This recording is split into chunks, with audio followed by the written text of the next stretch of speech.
start with this one.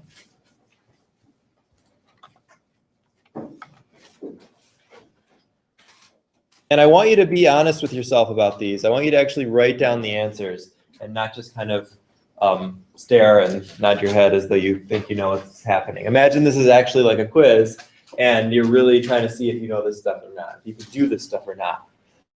So in each of the following equations, identify the reactant that is a Bronsted-Lowry acid and the reactant that is a Bronsted-Lowry base.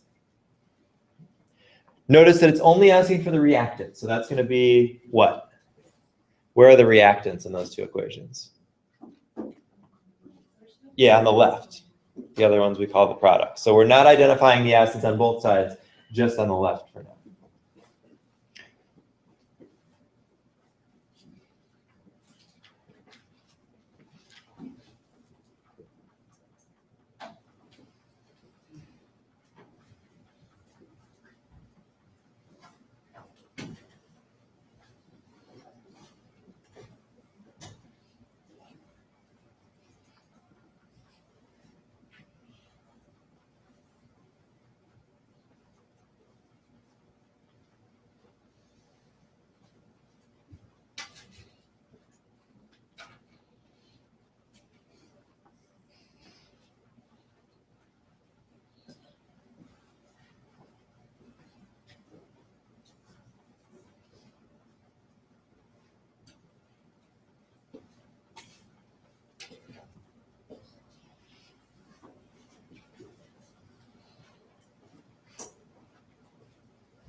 All right, everybody got some? Nice thing about questions like this is it's kind of like a true-false question. You only got two choices, right? So at least if you just have, if you make a total guess, you still have a decent shot at getting it right. But if you didn't want to guess, what would you do? How do you figure this out without guessing? Which one? Which one's that? Acid. Yeah, that's going to be the acid. So the one, and you identified the first one, the thing that donates the H plus is the acid. The thing that accepts the H plus is the base. So in the first one, it's the HBr that donates the H plus, because the H plus goes from the HBr to the H2O. It becomes H3O plus. So that means that the other one is the base. Okay, what about the second one, B? Which one is the acid? Water, yeah. Water is the acid here. And that makes cyanide the base. And etc. All right. This also reminds me, the book uses an interesting sort of notation. We have, when we looked at our notes on Tuesday, we always drew our acid-base reactions in terms of arrows going both ways. And really, it's true for any reaction. There's always arrows going both ways. But in some reactions, that is not important because the reaction really goes almost entirely to the products. It doesn't really leave any reactants behind. And so what the book does is it differentiates between strong acids and weak acids by changing how the arrows are used. So the strong acids get just one single arrow to show that they dissociate completely. They completely form ions, whereas the weak acids get the back and forth arrow. So if you're going through problems like that, don't let that confuse you. It's always correct to use the back and forth arrows, the two arrows, but often it is more meaningful to just say that, okay, this is going to go forward because it's a strong acid. So that's why the book, I don't know if you noticed that, that's why the book kind of goes back and forth between those conventions. All right. So let's look at another one. Let's look at one of these tables. Oh, I hope it lets us.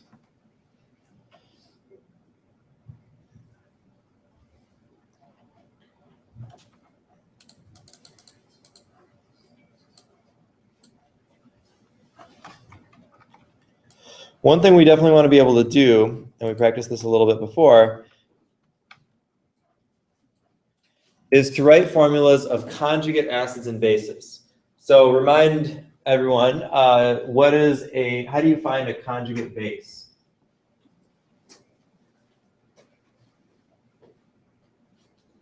There's some different ways to think about this. I'm just curious as to how you keep it straight in your own head. How do you find a conjugate base?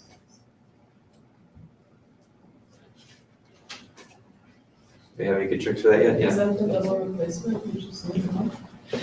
Yeah, so you could put it in the context of an acid-base reaction, react it with a base, and then see what happens. That's one way of thinking of it. If you're looking for a conjugate base, that means the thing you're looking at is the acid. So you'd react it with a base that you know, like hydroxide or something, and then see what happens in a double replacement. That's one way to do it for sure. What else? Anybody have another way to think about that?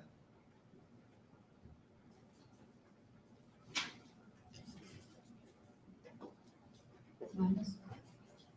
Yeah, one way is to think about what happens to the molecule itself. So if you're making a conjugate base from an acid, that means the thing you end up with has to be more basic than the thing you started with.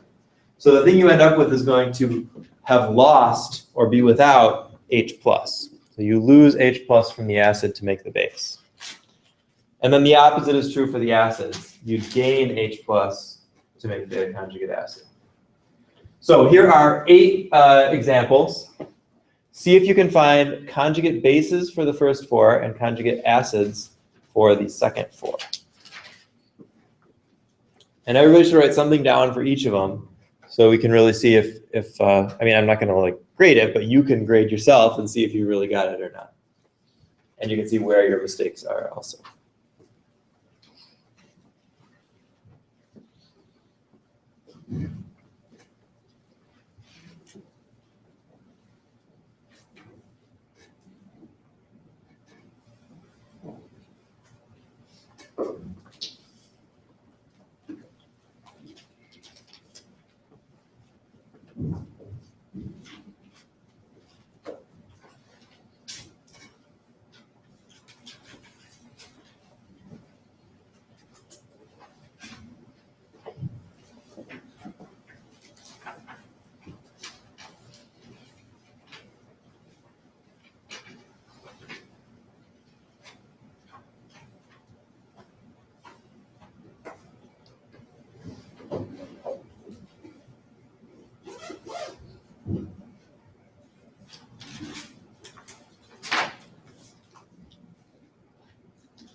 Like,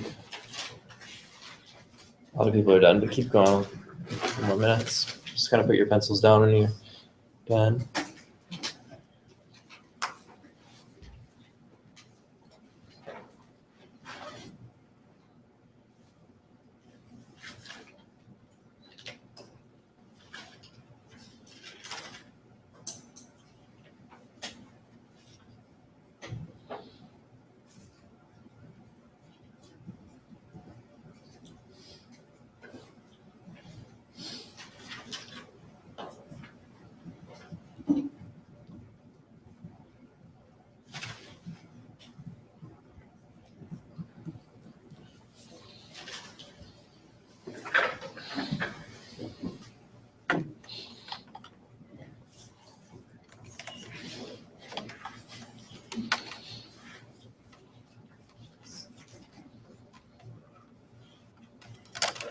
All right, let's look at some of these. So conjugate bases. What do you got for the first one?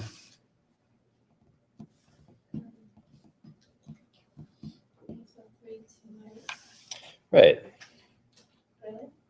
Yep.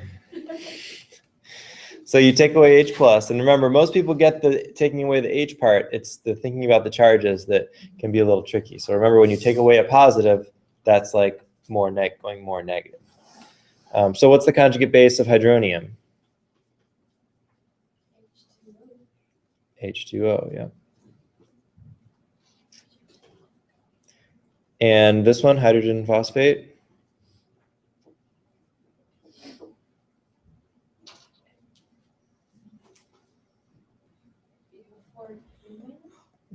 Phosphate ion, PO4 3 minus.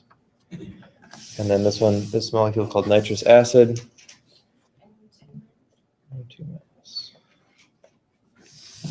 All right, so how'd you do on those? No, maybe, okay. Okay. Hopefully you see kind of a pattern here. In each case, hydrogen's removed and the charge is changed to reflect the absence of a positive charge. So now we're going to go the other way to find the conjugate acids for each of these bases. Carbonate, what would the conjugate acid be? Yeah, bicarbonate. And water? Right, hydronium. Yeah, don't forget that charge. And then H dihydrogen phosphate, H2PO4 minus. Close. It's neutral because we're adding the positive to the negative, so it ends up being neutral. That's phosphoric acid. And then bromide? Yeah, HBr, hydrobromic acid, or hydrogen bromide. Good. All right, so that's one way to do it. Finding conjugate bases and acids. Definitely an important part of this chapter.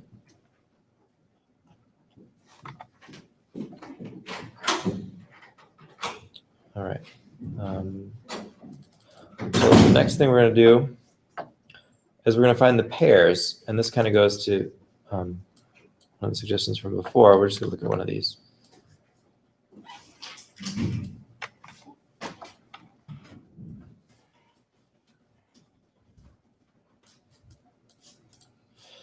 Identify the acid-base pairs in each of the following equations. So this is the acid and its conjugate base, and then the base and its conjugate acid. So see if you could pair those up in each. So you write the two pairs. Which one's the acid, which one's the base, that are conjugate of each other.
figure out how best to draw these.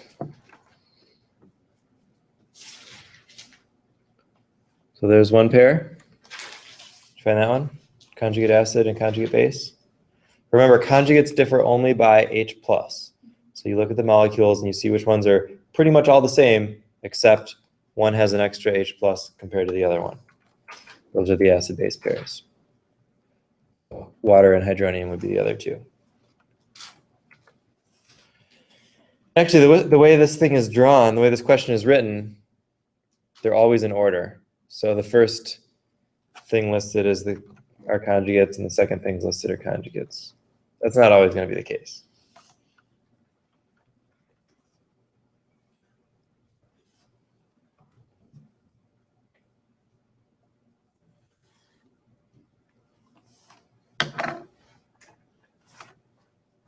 There's your pairs. All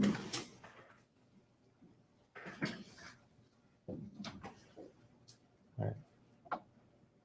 So that kind of stuff is really the biggest meat, I guess, of this chapter. Finding the acid-base pairs, looking at acid-base reactions, recognizing these as acid-base reactions in the midst of other types of reactions that we've talked about, that kind of stuff. So looking for that change of a proton, that change of the H+, that's what tells you that it's definitely an acid-base reaction as opposed to one of the other types. So let's look at what else we can do with acids and bases. In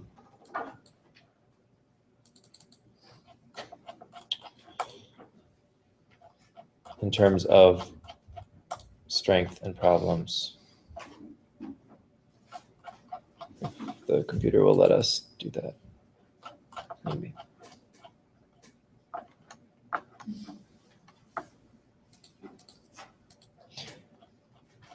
So here's something we didn't really talk about, but let's see if you could figure it out.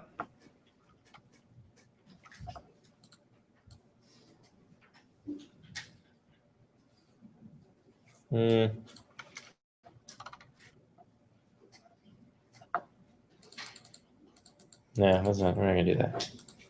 It's going to get too confusing. Try something else.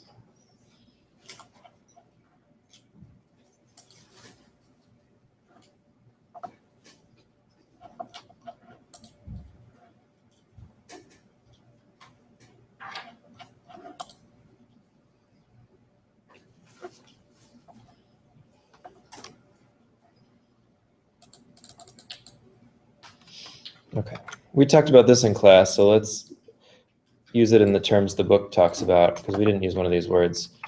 I probably mentioned this before. I'm not a huge fan of, we talked about this in the gas chapter, of like people's names for stuff. I'm not sure it's a great use of your mental space to remember who came up with something. So one of the things, we talked about this idea, this concept of equilibrium in class. The name for it is Le Chatelier's principle, which is this idea that if you have an equilibrium system, meaning it's going back and forth, kind of it's like balanced on each side. If you add more on one side, it's going to push it to the other side. And we talked about that in the context of the pH of your blood, that if you have more carbon dioxide in solution, you're creating more acid to increase the acidity of the blood. This is another kind of demonstration of just that. So you start with some carbonic acid, adding to water, dissolving in water to dissociate and form bicarbonate and hydronium. So this is how your blood is acidified. Carbon dioxide dissolves to form carbonic acid, and then the carbonic acid reacts with water to form hydronium. So what happens if we look at this thing, if you add one or the other to this kind of a situation? So if you add more carbonic acid, what's going to happen to this reaction?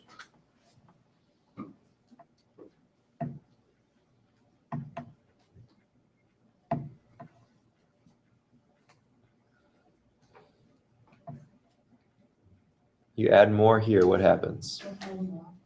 Yeah, it's going to push this way and then form more of this. Does everybody see that?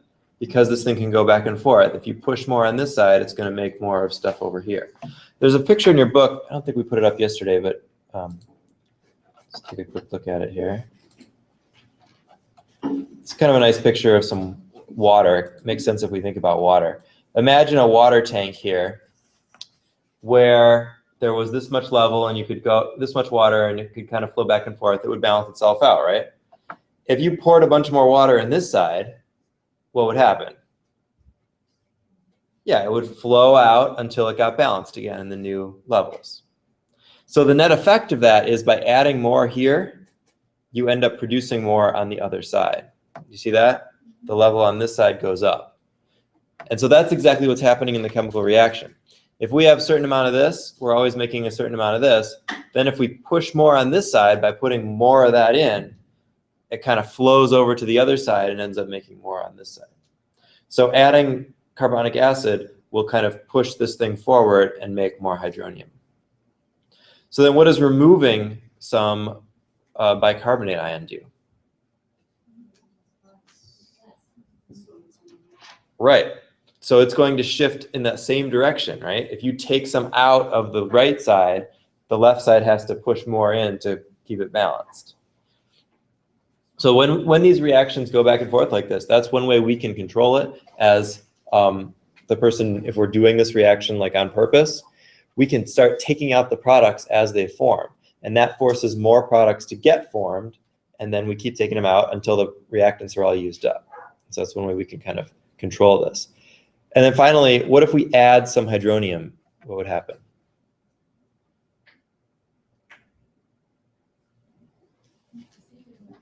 Yeah, it push back the other way. Yeah, if you add this, you push back the other way and end up forming more water and carbonic acid. So when you see these double arrows, you can think about this thing as those buckets of water connected by a tube or something, and putting more on one side is going to push it, make more on the other side, or taking some out of that side is going to make it push to equal out also. So being going to be more H2O3, this is going to be less H2CO3, or? Well, you'll remove it, but it will push the reaction in the direction of the products. So it will make more of the reactants get used up. Note the question here. Predict whether the system shifts in the direction of products or reactants. So in this case, this would shift it to make more products. This would also shift it to make more products. This would shift it backwards to make more reactants. That's how that idea works. Okay, and talked about that stuff.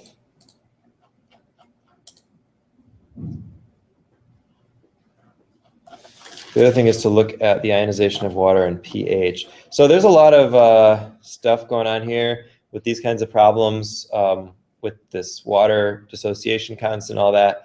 Don't worry about that. Remember, that's not in the objectives on Blackboard. Follow those objectives on Blackboard for what you actually need to be able to do.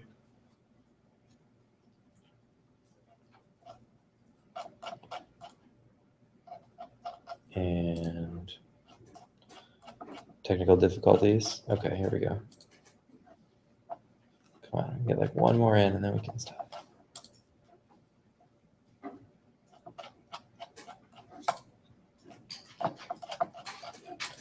Oh. Okay, let's do one of these. So you can have these pH tables or solution tables.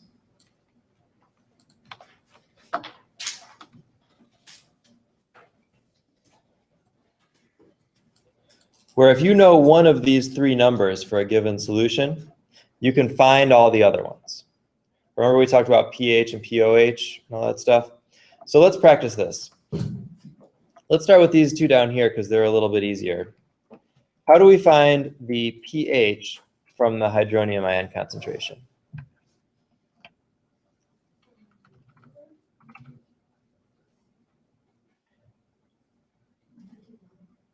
The negative log, right? So we're going to take the negative log. Now, we'll start with this bottom one because that's the easiest. What's the negative log of that? It's just 12. So that means the pH is going to be 12. Is that acidic, basic, or neutral? Basic, right? All right, so now for this other one, the next one up, 2 times 10 to the minus 5, that's not one that we can just look at and do. Maybe you can, but that's when we're going to punch into the calculator. So we need a fancier calculator to do this. So we've got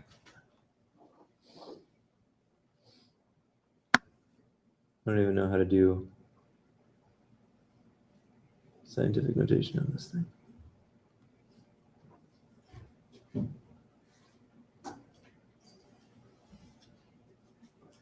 All right, we're gonna have to do it a different way. So we're gonna do 2 times, nope, 10 to the, wait, minus 5, 10 to the, and then we got to multiply that by 2. Okay, so now we've got this number, 2 times 10 to the minus 5. We should have just typed it in. And then we take the log. All right, so minus 4.7. And we want the negative log, so that's going to be 4.7. I won't make you do those on the quizzes and exams. All right, so we know the pH. And how do we get the hydroxide? Oh, by the way, is that acidic or basic? Or neutral? Yeah, that's going to be acidic. As is this one, right, where the pH is given. Okay, so then let's fill in over here. If we know the pH, 4.62, how do we find the hydronium concentration?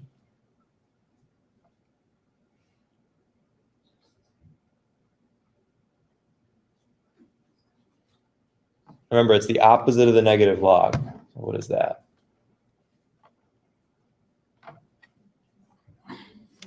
Yeah, so you go 10 and you raise it to that power and you make it a minus. So instead of the negative log, we're going to go 10 to minus 4.62. Now, that's not usually a number that we deal with, so we're going to calculate that out. On this calculator, you got to go 4.62, then make it minus, and then say 10 to that. So that's 2.4 times 10 to the minus 5.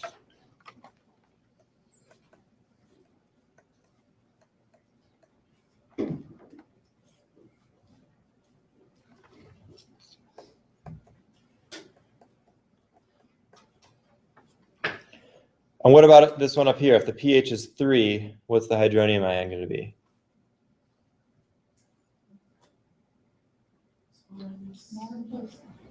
Yep. 10 to the minus 3, yeah. Or the way the book would say it is 1 times 10 to the minus 3, the same thing. Okay, so now for the tougher part, which is how do you find the hydroxide concentration from the hydronium concentration? For that, we have to remember that, from what we did on Tuesday, that the pH plus the pOH is what? Remember? 14, yeah. So we subtract the pH from 14 and then take 10 to that power to get the OH minus. For instance, in this one here, pH is 3. So that means the pOH is 14 minus 3.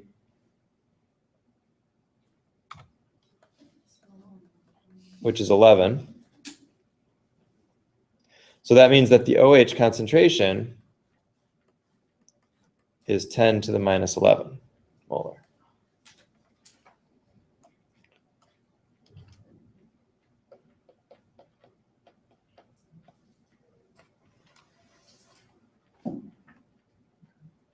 So it'll be the same technique for all these other three.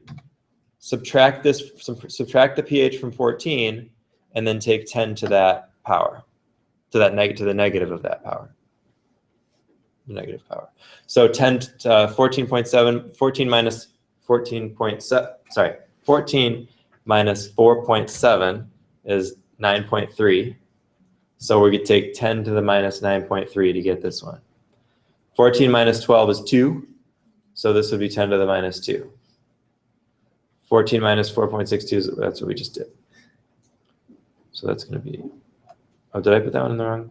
Oh, no, we didn't do that one. We did this one. Same thing. So 14 minus 4.62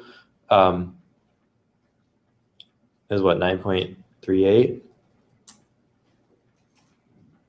And so you take 10 to the minus 9.38 to get the hydroxide concentration.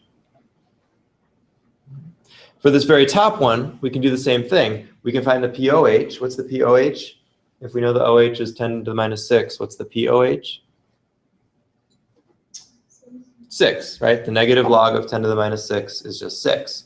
So what does the pH have to be then? Right, 8. If the POH is 6, the pH has to be 8 because they have to add to 14. And that means that the hydronium concentration is going to be 1 times 10 to the minus 8 molar. And is that acidic, basic, or neutral? Yeah, basic, neutral, somewhere in there. Somewhere between basic and neutral. Right on the edge there. All right. So as you saw, there's plenty of practice problems with this kind of stuff in the book. So please start working through those for the quiz next week. And we'll stop there. And I'll see you on Tuesday.